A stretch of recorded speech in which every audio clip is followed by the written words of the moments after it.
Olá, você está na comunidade Atma. Seja bem-vindo, bem-vinda. Esse vídeo de hoje é para explicarmos sobre a formação das sombras e como que podemos reintegrá-la.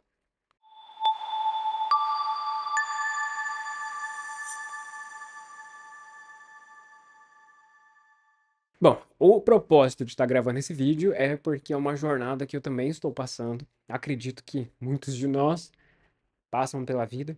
O que difere cada um de nós é o quanto empenhados nós estamos nesse processo de autodescoberta, de autoconhecimento, né, para ver aonde isso vai nos levar.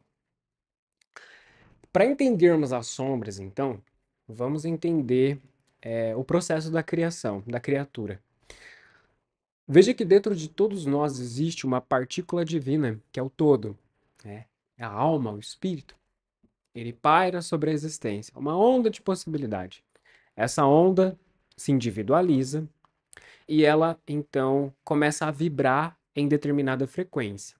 Essa vibração leva ela até uma condição onde ela pode se desenvolver, onde ela pode florescer.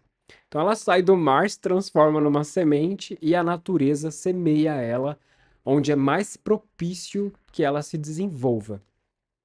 Nesse processo, no nosso caso, a matéria, antes de nos recebermos, ela já começa a se reunir, a se organizar. Então, ela vai juntando células ali dentro do útero de mamãe, né? A mamãe e o papai têm a conexão entre eles. Então, tudo aquilo vai constelando, preparando, a nossa vinda para cá. Então, a natureza vai celebrando, ela vai se reunindo para poder receber essa centelha que está dentro de nós, aqui na matéria. Quando a concepção é realizada, ou seja, nós nascemos aqui no plano material, nós temos então uma centelha que está pura. Ela acabou de chegar na matéria. Veja que nós sabemos que aqui na matéria existem tanto seres de luz quanto tem seres de sombra encarnando aqui. O que nós temos em comum é o desafio de transmutar os nossos apegos em relação ao que a matéria nos representa. Então, veja, a matéria ela é mais desacelerada, ela é mais lenta, ela é mais burocrática. Então, aqui é um treinamento para todos nós. Para seres que vêm de dimensões mais sutis, sentem dificuldades para se adaptar porque eles sofrem uma desaceleração, perdão. Então eles têm que sentir ali, eles sentem um baque de tempo, têm que se adaptar a um ritmo mais devagar, para eles é mais difícil. Da mesma forma que seres mais umbralinos, quando eles encarnam aqui, eles sentem um movimento. Então são seres, por exemplo, que são mais inclinados à preguiça, à inveja, à luxúria. Eles ainda estão vibrando ali nos apegos e nos defeitos. Então eles vêm na matéria para sublimar isso daí. E os seres que vêm de esferas mais altas, eles vêm com mais consciência, mais acelerados para tentar trazer uma instrução para esses seres que estão buscando ascensão e emancipação. É sempre importante reiterarmos aqui, não é dizer que o ser mais elevado é superior ao ser mais trevoso. É claro que dentro do comportamento e da conduta ele é melhor, porque ele está tentando favorecer a vida, está tentando educar aquele ser, ele está tentando libertar o planeta dessa prisão de defeitos. Mas assim, é nesse sentido que ele é melhor, de comportamento, de conduta. Não como a semente da centelha, né? Não é que essencialmente ele seja melhor, mas ele se expressa de uma forma melhor. Peguem bem essa diferença. Porque falar de espiritualidade é fácil subir a cabeça e a gente se sentir superior, né? Então, eu sempre trago a ilustração da esfera porque eu acredito que seja, do círculo, perdão, porque eu acredito que seja a forma mais fácil de entender. Então você tem aqui um ser completo do momento que ele nasce, e a partir daí alguns fatores vão influenciando a vida dele. Como, por exemplo, o ambiente, a família, o trabalho, a sociedade. Então, essas, entre outras formas, vão sugestionando essa centelha, né? Então veja, a centelha ela guarda a informação do todo. Então ela tem uma consciência bem mais sutil. Mas acontece que do momento que nascemos, nós recebemos um corpo físico. E esse corpo físico, ele tem os mecanismos dele, o que alguns estudiosos podem chamar de, por exemplo, inconsciente,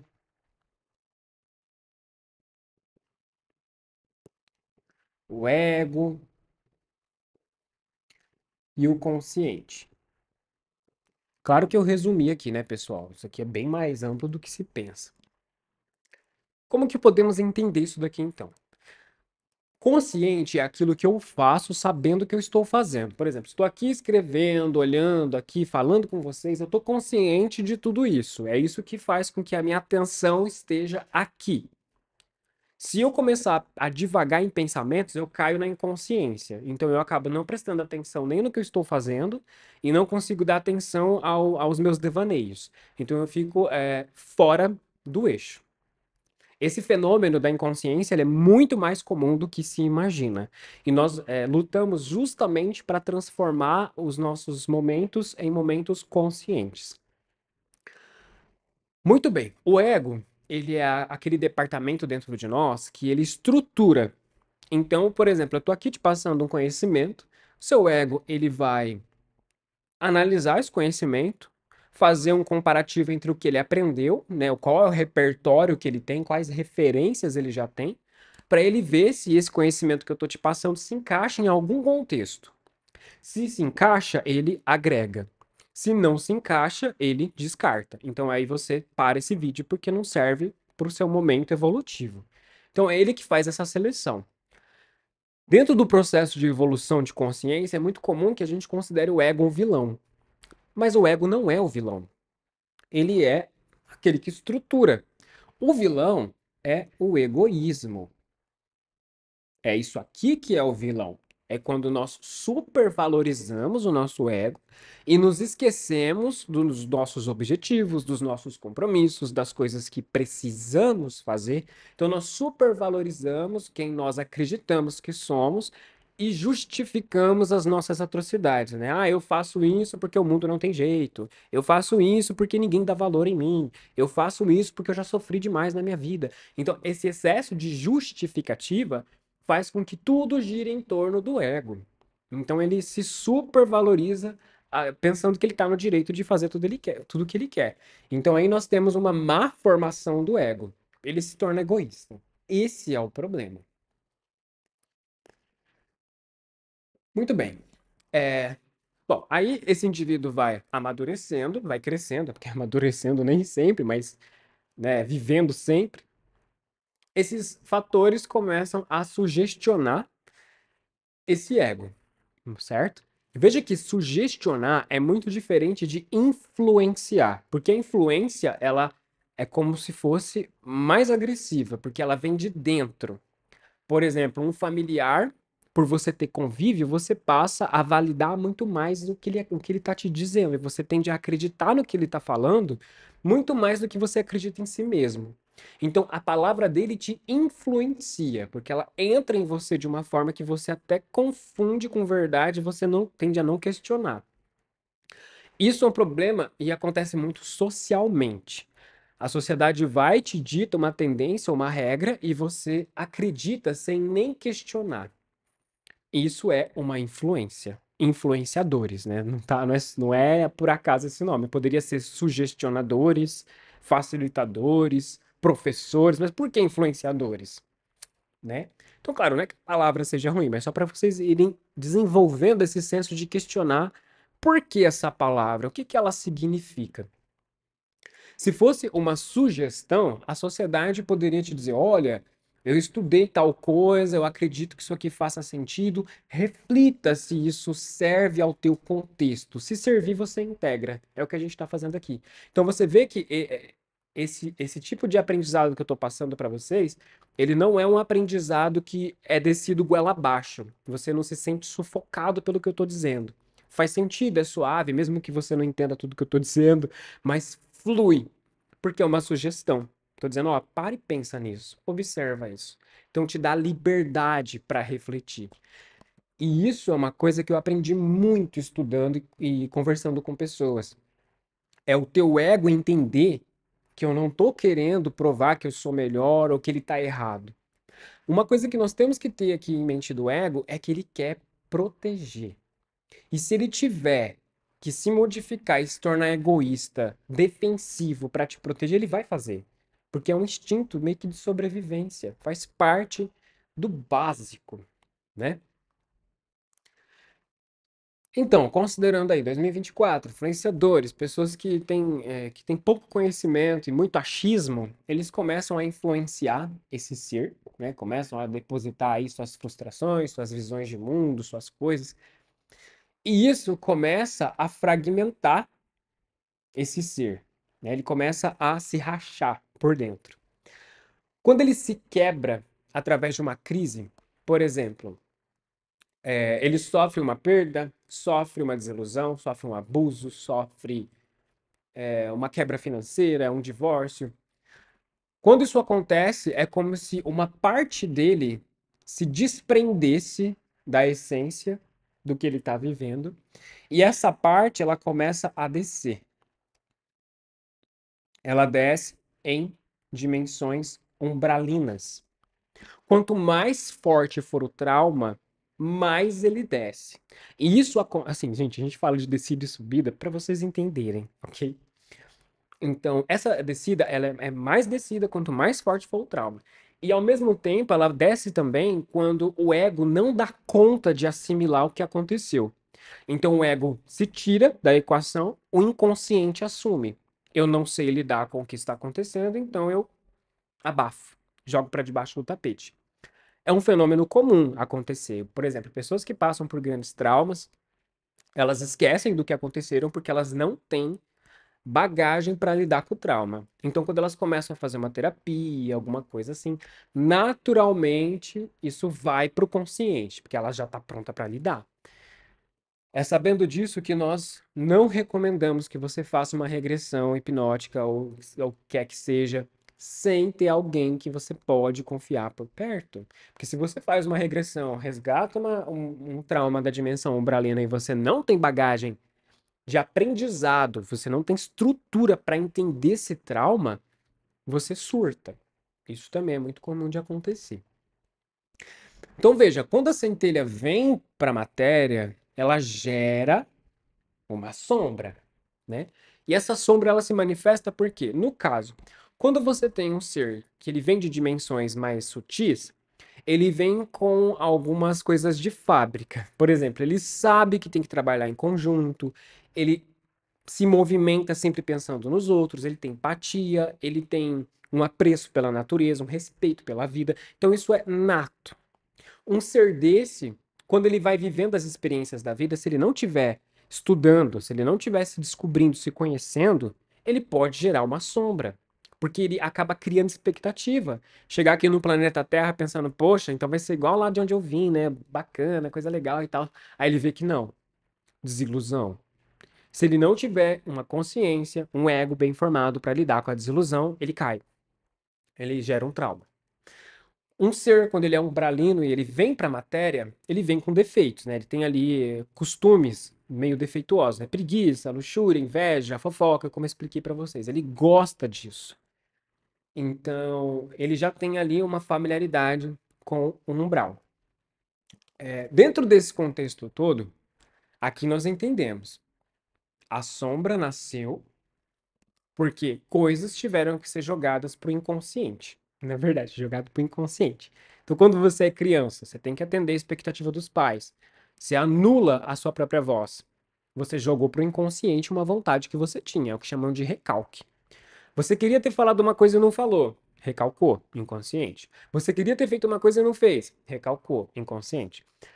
Aqui nesse contexto é interessante porque se você tem um projeto de vida, você precisa construir uma forma de chegar até onde você quer chegar. Não adianta pensar, eu quero um emprego X e eu não estudo, eu não me esforço, eu não desenvolvo relações que me levem para lá. Quer dizer, eu não faço nada, sou um preguiçoso. Então, dentro desse cenário, Uma desilusão chega a ser irônica. Mas se você não fez por onde, como que você quer chegar até ali? Ah, mas é porque o influenciador falou pra mim que dá. Ah, mas é porque o trabalho, ninguém, todo mundo é aproveitador. Na família também. Então, quer dizer, um excesso de crenças defeituosas injetadas no ego, fazendo com que ele fique egoísta, fazendo com que a pessoa fique apática, não vá atrás das coisas e ainda fique surpresa por não conseguir o que ela quer. Ou se consegue, como no caso dos influencers, você percebe que é uma vida oca. Ela tem materialmente tudo ali, mas cadê o propósito? Não há propósito, porque a centelha não financia esse propósito. Então vê que é um estado de consciência. Então, conforme eu expliquei, você vai recalcando vontades, vai se sacrificando pelos outros, vai se anulando pelos outros, a tua sombra vai aumentando. E isso vai gerando um problema, por quê? Vamos dividir aqui entre duas seções básicas. Aqui nós chamamos de sombra e aqui nós chamamos de centelha.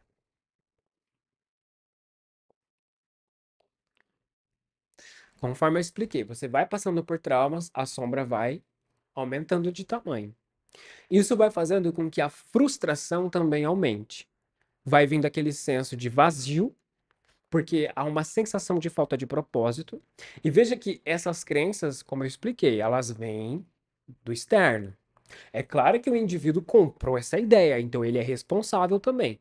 Mas veja que isso vem de uma crença social que está muito forte no nosso momento histórico.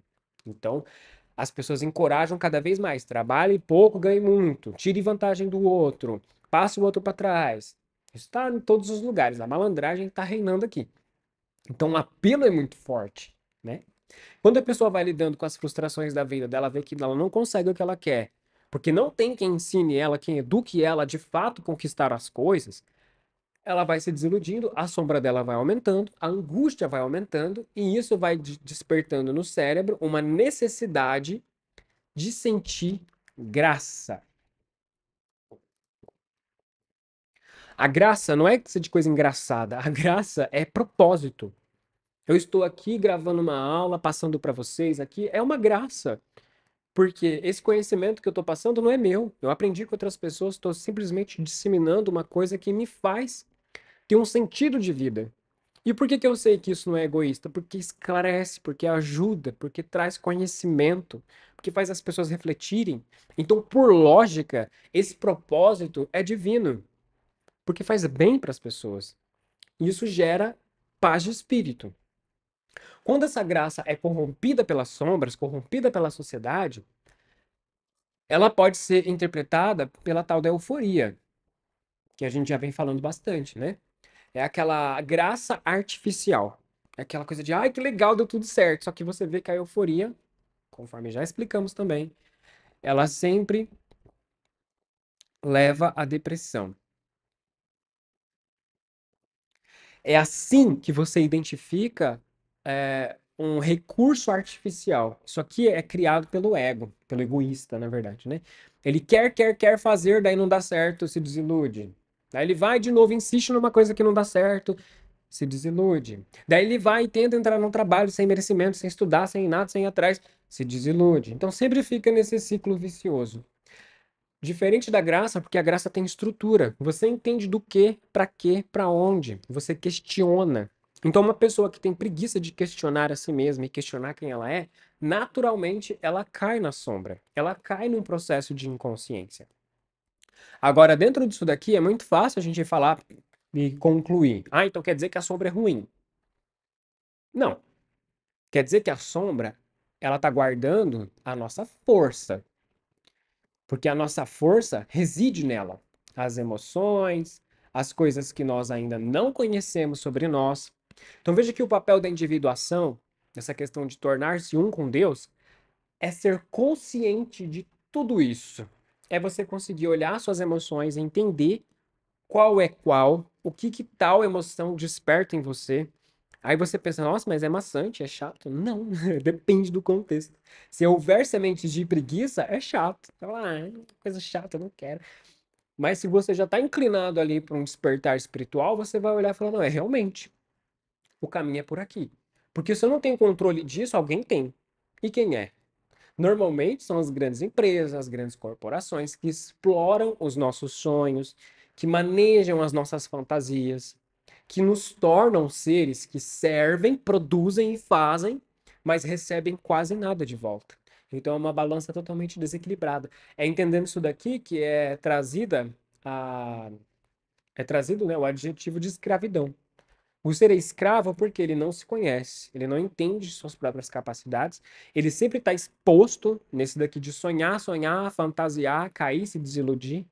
Aí ele começa a consumir remédio, e o remédio sempre arruma uma coisa aqui, estraga outra ali, fica cada vez mais dependente daquilo.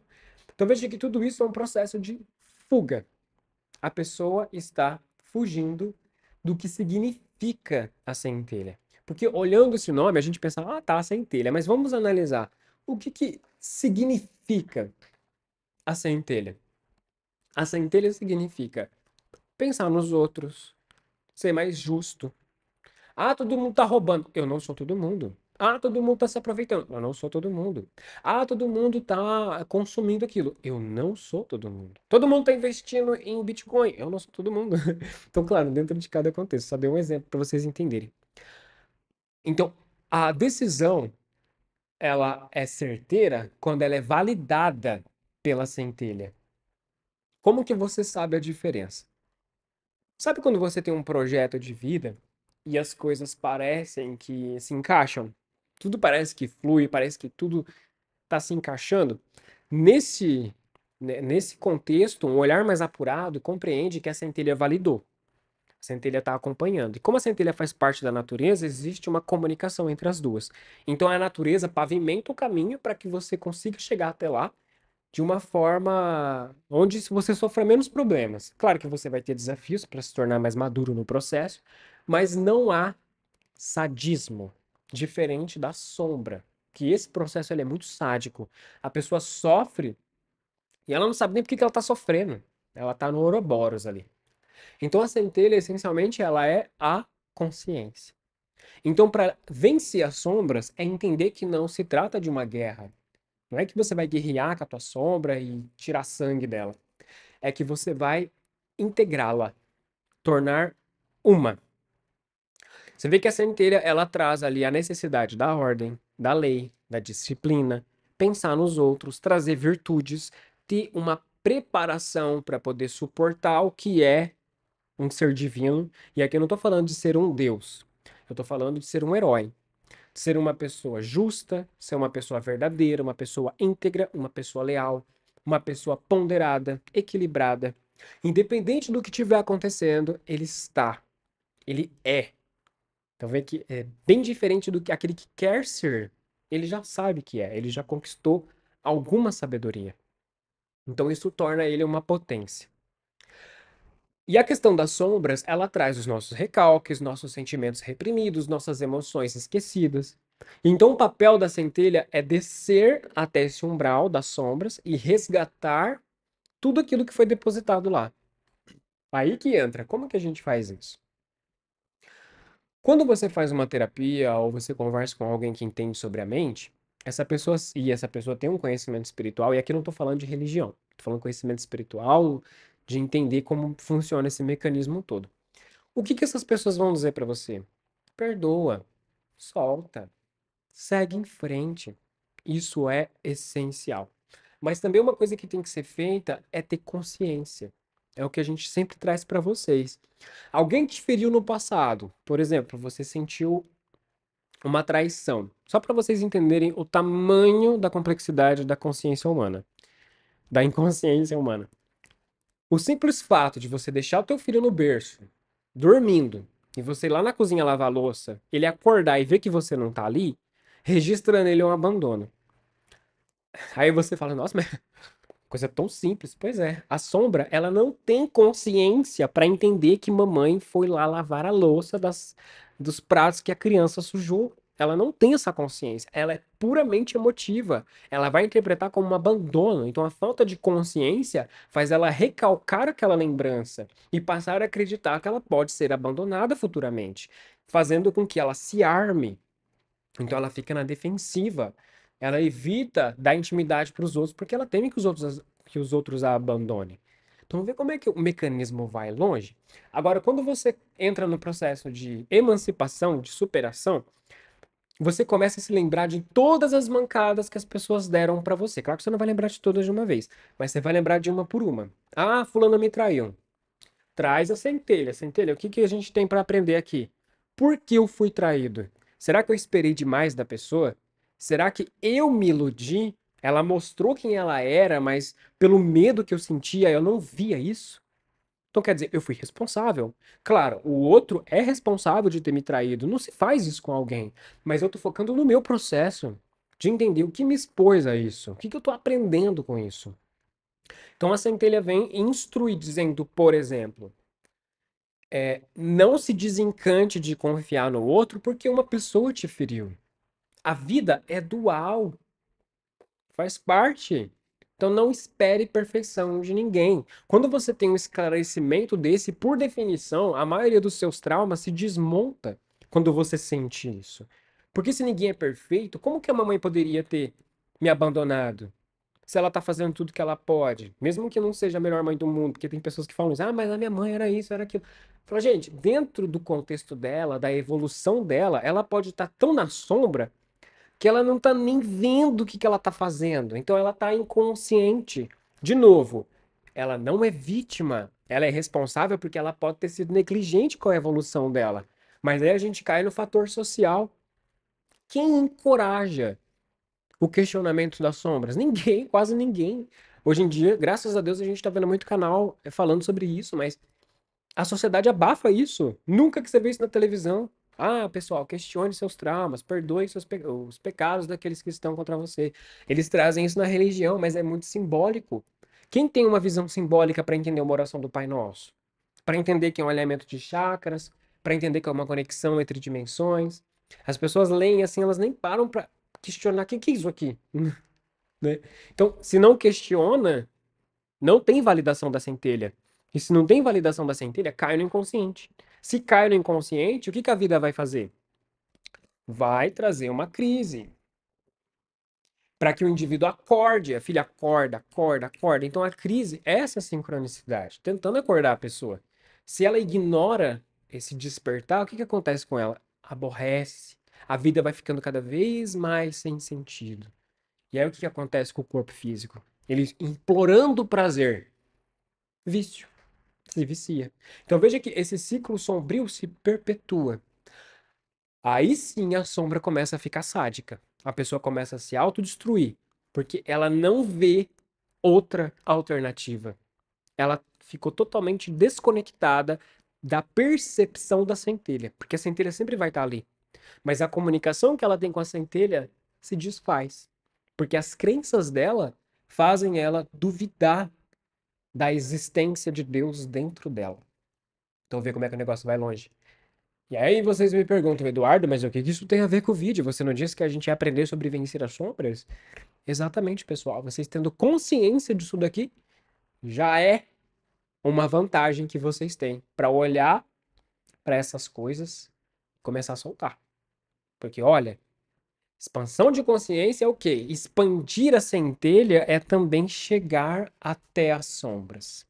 De entender que não é uma guerra, de entender que é uma individuação. Aceitar todas as bobagens que você fez, todas as idiotices que você falou, reintegrar tudo isso, assumir quem você é. Isso daí te torna uma potência. Isso aí te torna forte para poder lidar com as crises. A vida não vai deixar de trazer problema, tenha certeza disso. Mas o que vai mudar vai ser a sua prontidão e a sua aptidão para responder a essas crises. Onde ao invés de você se justificar, deitar no chão e chorar, porque a vida é injusta, você vai levantar e falar, tá, o que que dá para fazer aqui? Vamos ver, vamos se organizar, vamos analisar. E a centelha vai validando as soluções. Ok? Bom, pessoal, agradeço aí pela atenção de vocês. Se vocês tiverem alguma dúvida, estamos aí nos comentários. Agradeço pelo tempo. Até a próxima.